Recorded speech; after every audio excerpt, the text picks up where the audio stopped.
मैं ओम प्रकाश प्रियार 30 वर्षों के अनुभव के साथ यूनिक मैथ्स गुरुशाला चैनल पर सभी विद्यार्थियों का स्वागत करता हूं। ये जो अपन नया वीडियो मैं तुम्हारे सामने ला रहा हूं, इस वीडियो को लाइक करना है और जिन विद्यार्थियों ने अभी तक इस चैनल को सब्सक्राइब नहीं किया है जल्दी से इसको सब्सक्राइब कर दीजिए। आज हम इस जो 9वीं कक्षा का जो अध्याय शुरू किया संख्या पद्धति, इसका तीसरा भाग ले रहे हैं। उसमें हम देखेंगे संख्या रेखा पर वास्तविक संख्याओं का निरूपण किस प्रकार से होता है। उसको समझने से पहले हम देखते हैं वास्तविक संख्या क्या होती है। जैसे अपन ने पूर्व वीडियो के अंदर ये सीखा था, जिन विद्यार्थियों ने अभी तक जो इससे पहले वाले जो वीडियो बनाए थे, जो वीडियो YouTube चैनल पर डाले गए थे, जिन्होंने अभी तक नहीं देखे पहले उन पूर्व वीडियो को देखें, फिर इस वीडियो को देखें।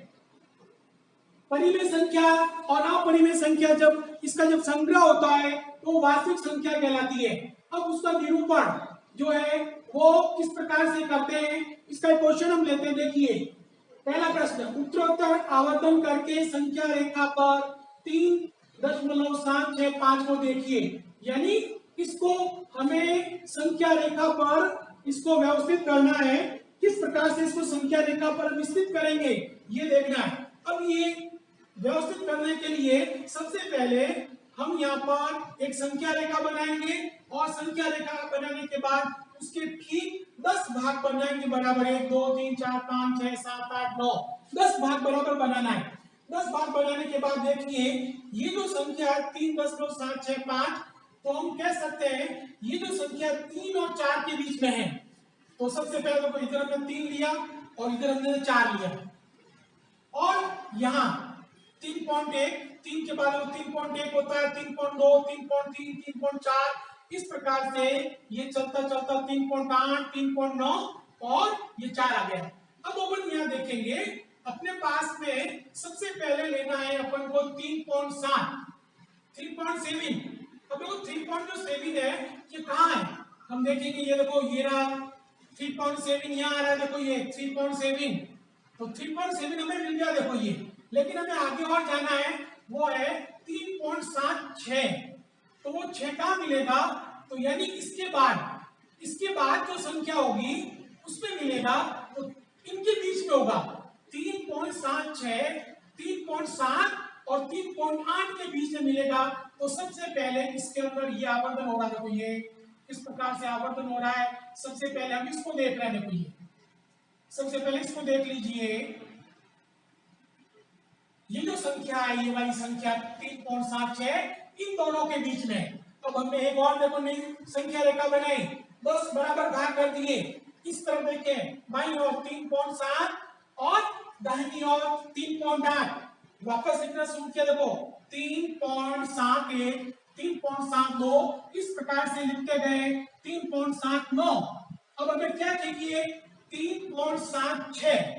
अब देखिए 3.76 कहाँ है, ये देखो 3.76 और आगे जाना है 5। तो इसका मतलब इसके आगे वाली संख्या 3.77 इन दोनों के बीच में, ध्यान से देखिए, इन दोनों के बीच में ये 3.765 होगा। तो सबसे पहले उसको भी हमने देखा, इन दोनों के बीच में ये है। अब यहां से देखिए वापस 3.76, 3.76 और दाहिनी ओर 3.77, 3.77 को स्थित कर दिया। अब संख्या रेखा 3.76, 3.761, 3.762, इस प्रकार से ये संख्याएं हमने यहाँ व्यवस्थित कर दी है। 3.769, हमें क्या चाहिए, 3.765, ये देखो 3.765। ये देखो इस प्रकार से जो हमें पूछा गया था कि संख्या रेखा पर जो है 3.765 को देखिए, तो हमने इसको व्यवस्थित कर दिया संख्या रेखा पर 3.765। तो इस प्रकार से हमें ये उत्तर प्राप्त हो गया है। तो इस प्रकार के कोई भी क्वेश्चन हो तो सभी विद्यार्थी ध्यान दें, संख्या रेखा पर इस प्रकार से उसको व्यवस्थित कर देते हैं। जिन्होंने भी अभी तक इस चैनल को सब्सक्राइब नहीं किया है जल्दी से इसको सब्सक्राइब कर दीजिए। अब देखो आगे कुछ लेते हैं घातांकों के नियम। हमने कक्षा सप्तमी में अष्टमी में भी उनको सीखा था, वापस उसका स्मरण कर लेते हैं। देखो घातांक वाली वास्तविक संख्याओं को हल करने के नियम। अब नियम क्या देखिए, एक घात p इंटू एक घात q, यानी आधार समान तो घातें जुड़ रही है, देखो p प्लस q।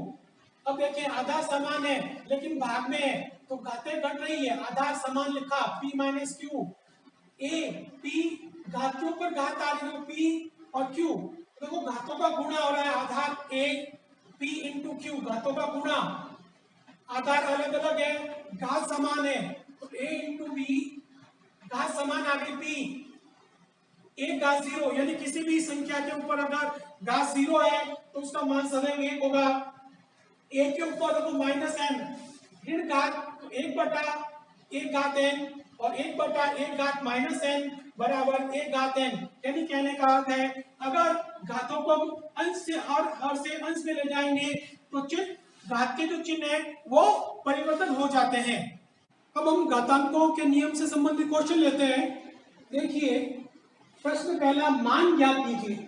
ये जो प्रश्न हमें दिए गए हैं 1 से लगाकर 8 तक, इनके अंदर हमें मान ज्ञात करना है। तो सबसे पहले है क्वेश्चन 64 के ऊपर 1/2 घात। तो इसको किस प्रकार से करते हैं, देखो सबसे पहले ध्यान रखें 64 के अभाज्य गुणनखंड करने हैं।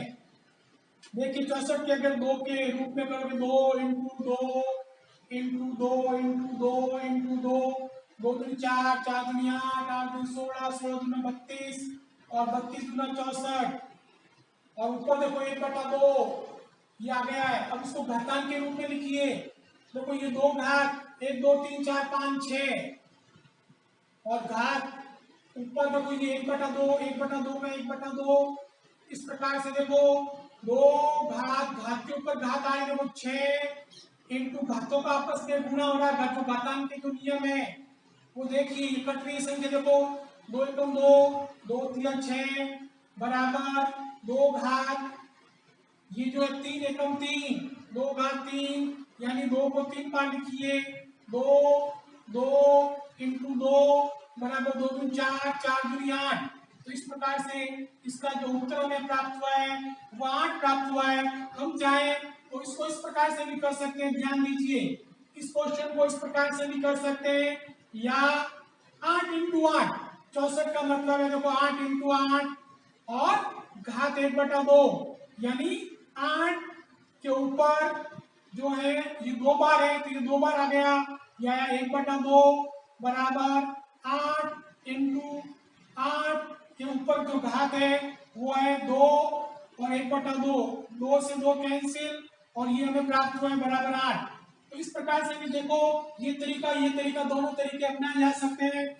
नेक्स्ट क्वेश्चन देखिए 32 के अभाज्य गुणनखंड 1 2 3 4 5, 2 दूनी 4, 4 दूनी 8, 8 दूनी 16, 16 दूनी 32, अभाज्य गुणनखंड 32 के ऊपर देखो घात 2/5, घात के रूप में लिखना है, यह है देखो 2 घात 5 और इसके ऊपर जो घात है वो है 2/5। अब देखो घात के ऊपर जब घात होती है तो हम घातों का आपस में गुणा करते हैं, देखो इन दोनों का आपस में गुणा हो रहा है। अब देखिए 5 से 5 कैंसिल हो गए तो पीछे अपने पास क्या बचा, ये आधार 2 और ऊपर 2, यानी 2 कितनी बार, 2 बार, 2 का 2 से गुणा कीजिए 4। तो इस प्रकार से इसका जो मान है वो हमें ये मान प्राप्त हुआ 32 के ऊपर 2/5 होने पर उसका आंसर 4 आएगा। नेक्स्ट क्वेश्चन ले रहे हैं बराबर 2 2 2 2 2 इंटू 2 इंटू 2 इंटू 2 और उसके ऊपर जो पावर है 3/4। देखिए ये 2 कितनी बार है, ये 4 1 2 3 4 तो पावर 4 और इसके ऊपर और पावर कितनी है 3/4। देखिए ये 2 का 2, अब ये जो घाते हैं ये जो पावर है इसका मल्टीप्लाई होगा 4 इंटू 3/4, 4 से 4 कैंसिल, अपने पास है 2 की पावर ये 3 2 कितनी बार 3 बार, ये 3 बार 2 इंटू 2 इंटू 2 ये होगा 8। तो इस प्रकार से ये आंसर प्राप्त हुआ है। अब देखिए क्वेश्चन चौथा 125 के ऊपर घात ऋणात्मक है -1/3, वही तरीका है 125 के अभाज्य गुणनखंड करेंगे हम लोग 5 इंटू 5 इंटू 5 3 बार और ये घात आ गई वापस ऋणात्मक 1/3।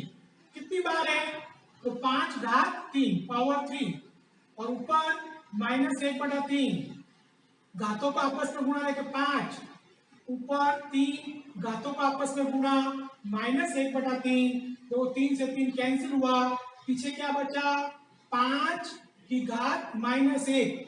ये जो चीज मैंने पहले सिखाई थी इसको धनात्मक बनाना है, इसके नीचे 1 लिख दीजिए, 1 ऊपर चला गया और ये घात नीचे आ गई 5 घात 1 यानी 1/5। इस प्रकार से ये हमें आंसर प्राप्त हुआ है। अब देख लीजिए आधार के ऊपर जो घात है 2/3 + 1/5 आधार का आधार लिख लीजिए। ये जो हर है हरों का लस लीजिए, 3 और 5 का लस है, एलसीएम में 15 आएगा, तीनों पंजे 15, 5 बार भागे 5 दूनी 10 प्लस 5 का भाग 15 में 3 बार 3 एकम 3, दोनों को जोड़ लीजिए 10 और 3 13/15। यह है इसका आंसर। देखिए इस प्रकार से और देखिए 1/3 और उन दोनों के ऊपर है घात 7 तो 1 के ऊपर ये घात 7 आ गई।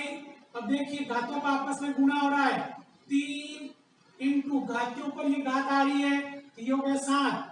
इस प्रकार से देखिए 1 घात 7 यानी 1 को हम 7 बार 5 बार कितनी बार गुणा करें तो ये हमें जो है ये 7 ही प्राप्त होगा। अब देखो 3 घात तीनों 7 21। तो इस प्रकार से ये देखो कितने सरल तरीके से घातांक के जो नियम मैंने सिखाया उस नियम के अंतर्गत हो रहे हैं। जिन विद्यार्थियों ने अभी तक चैनल को सब्सक्राइब नहीं किया वे जल्दी से सब्सक्राइब कर दीजिए, वीडियो को लाइक कर दीजिए। आगे का क्वेश्चन कर रहे हैं, देखिए आधा समान है लेकिन भागने बट्टे के रूप में कैसे करते हैं। देखो 11 और 1/2 आधा समान है। ये जब आधा समान होने पर हमने बताया था कि घातें जो आपस के अंदर ये माइनस हो रही है। देखिए आधा समान है दोनों के अंदर, ये घात जैसे ऊपर गई अंश के अंदर तो ये आगे ऋणात्मक हो गई, देखो -1/4। ऐसे ही वापस क्वेश्चन बन गया जो अभी मैंने बताया था, ये प्लस का है ये माइनस का है। ये देखो हमने आधा लिखा, इसके ऊपर 2 और 4 का हमने एलसीएम लिया लस, 2 और 4 का लस 4, 2 का भाग 4 में 2, 2 एकम 2 -4 में 4 का भाग 1 को 1 से गुणा किया 1, ये क्या है 11 के ऊपर 2 में से 1 गया 1/4। तो इस प्रकार से इसका जो आंसर प्राप्त हुआ 11 के ऊपर पावर 1/4। अब देखिए क्वेश्चन 7 के ऊपर 1/2 इंटू 8 के ऊपर घात 1/2, आधार अलग अलग घातें समान है। अब घातांक के नियम के अनुसार क्या होगा, तो 7 इंटू 8 और जो घात है वो समान है, घातें समान है। इस प्रकार से हो जाएगा दोनों के ऊपर कोष्टक लग के समान घात लग जाएगी। अब देखो यहाँ पर दोनों का गुणा 7 8 56 और 56 के ऊपर घात कितनी है 1/2। तो इस प्रकार से यह जो घातांकों के नियम के से संबंधित जो क्वेश्चन है उसको इस प्रकार से हल किया जाता है। आज जो मैंने समझाया है उसकी पीडीएफ फाइल का लिंक नीचे डिस्क्रिप्शन में दिया गया है, उसे डाउनलोड कर दीजिए। अगर वीडियो आपको अच्छा लगे तो इसको लाइक कीजिए, अधिक से अधिक विद्यार्थियों तक इसका शेयर कीजिए और अपने सुझाव कमेंट्स बॉक्स में जरूर देना है। और अपना जो चैनल है यूनिक मैथ्स गुरुशाला, इसको यदि किन्हीं विद्यार्थियों ने सब्सक्राइब नहीं किया है तो जल्दी से इसको सब्सक्राइब कर दीजिए ताकि नए नए वीडियो आपको मिलते रहे। जय हिंद, जय भारत।